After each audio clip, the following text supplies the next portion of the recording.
Tonight, 3 people are dead and 1 is missing from the historic floods that devastated Globe and Miami in Gila County. Town and county officials today calling on state and federal officials to provide more resources. Good evening and thanks so much for joining us. For 12 News at 10, I'm Kariba Devine. I'm Mark Curtis. Gila County Emergency Management says that while they were prepared for the impending rain that came down Friday, nothing could have stopped this from happening. And tonight we're getting a closer look at the aftermath. 12 News journalist Chase Golightly spoke with a family. They say they were trapped inside their RV as the fast-moving floods hit. The Geiger family thought they were going to die in their RV. They watched as the water went right over this bridge and headed directly toward them. Total catastrophic failure here. Chip Geiger took this video showing water pour into his RV. The water was 6 feet deep and fast, powerful. Video he thought no one would see. We're saying our last prayers at that point because we're at God's mercy. He and his wife live and work at this RV park in Globe, right next to the creek that saw historic flooding. They watched as the water surrounded their RV, trapping them both inside.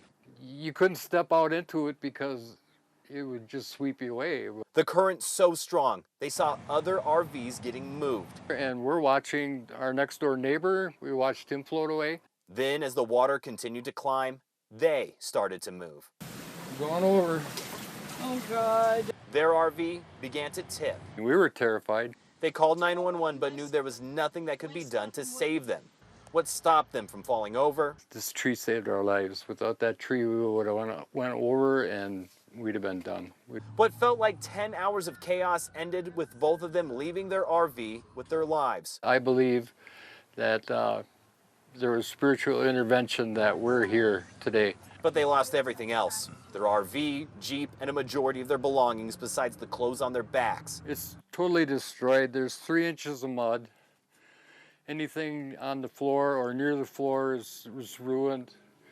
It's a disaster. A disaster that was felt throughout Globe and Miami. On Monday, officials said what they all experienced was a storm that could not be stopped. There's nothing that I believe that anything could have been done that would have stopped this devastating flood. It's historic. Ending the lives of 3 people, with 1 person still missing.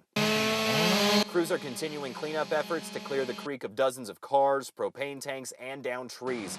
However, officials said they can only do so much. We have to get with Army Corps engineers to be sure of that we're not doing anything we're not supposed to, because then we can be fined. As businesses and people, like the Geigers, try to move forward from the devastation. We just have to start putting the pieces back together.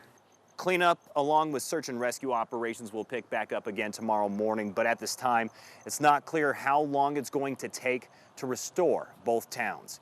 We're in Globe. Chase Golightly, 12 News. Chase, thanks. The Salvation Army has deployed its emergency teams to help those who've been impacted by the floods.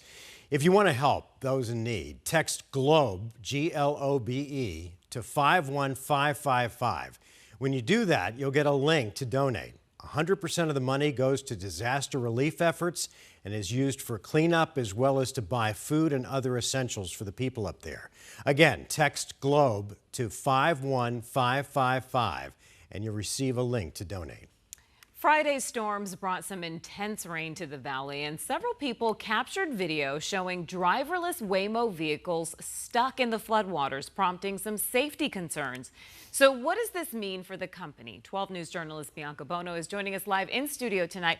And Bianca, what did Waymo have to say? Well, the situation was so bad on Friday that Waymo actually halted its operations here. But tonight, the company tells us they are back up and running and believe that data collected from the storm will make their cars safer. Oh, look at Waymo! Look at Waymo!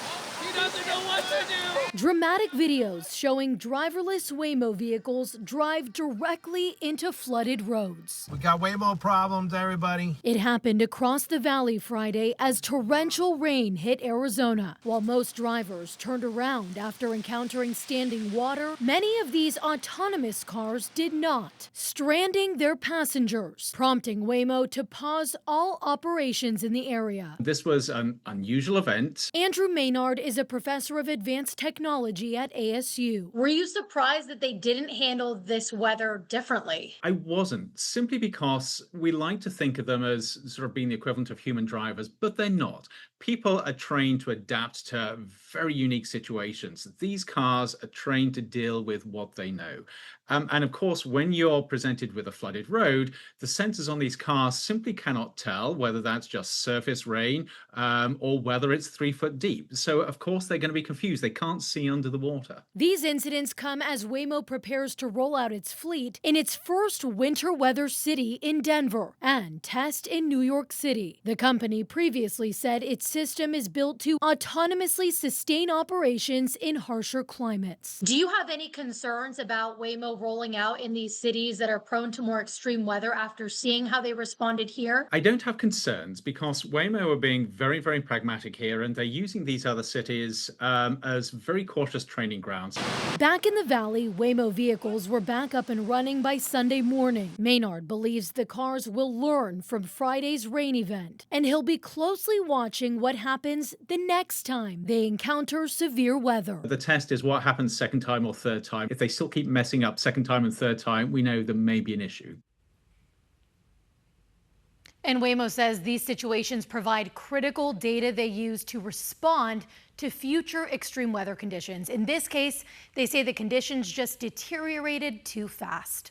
We're live in studio tonight. Bianca Bono, 12 News. Bianca, thanks. Meteorologist Lindsay Riley's here now with our weather impact forecast. And Linz, tomorrow, of course, the final day of the monsoon.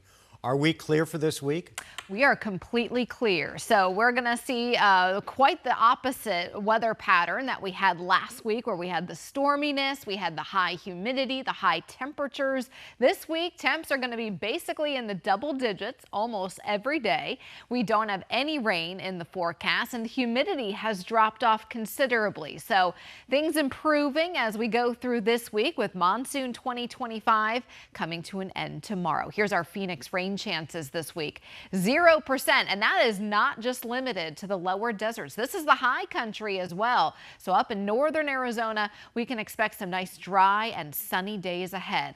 Sunrise time tomorrow is at 6:22, and those temperatures out the door tomorrow are going to be picture perfect. 74 degrees at 6 and 7 a.m. We'll finally get into the 80s by about 9 o'clock tomorrow morning, a light easterly breeze, and afternoon high temperatures are right where we should be this time of year. Mid-90s, full sunshine, not terribly windy, along with low humidity tomorrow. Temperatures are going to stay in the 90s almost all week. Sunshine each and every day. Mark? Tonight, the Mesa Fire and Medical Department is mourning the loss of a longtime firefighter. 58-year-old Paul Shoup has died after a nearly year-long battle with glioblastoma, a form of brain cancer. Shoup spent more than 20 years with the department, and his fight against glioblastoma drew support from across the valley. 12 News spoke to the Mesa Fire Chief tonight following a department-wide procession to honor Shoup and his family. This is a very sad day for our department. We lost a fellow firefighter, our brother Paul Shoup. Paul gave the ultimate sacrifice here. He died of glioblastoma cancer. He was diagnosed less than a year ago. We know that this is a dangerous job. We know there's inherent risks with this job. He will truly be missed. He was an asset to this organization, but more importantly, he was a wonderful person. He's a person that cared about the community, cared about those we serve, and really gave his all to serve our community. Every day he came to work. Yeah, our thoughts are with his family and the department tonight. 12 News was there last month when Shoup got a chance to leave the hospital and live out a lifelong dream, taking a lap around the track at Phoenix Raceway. He's survived by his wife and their 4 children. The woman accused of stabbing another student inside of an ASU West classroom has pled guilty. Police say that in September of last year, 19-year-old Cassie Sloan went to class planning to hurt someone. She then stabbed Mara Daffron several times. Thankfully, Daffron survived. Today, Sloan pled guilty to aggravated assault and disorderly conduct. She'll be sentenced on November 7th. A massive project to replace outdated 911 technology across the state is now complete.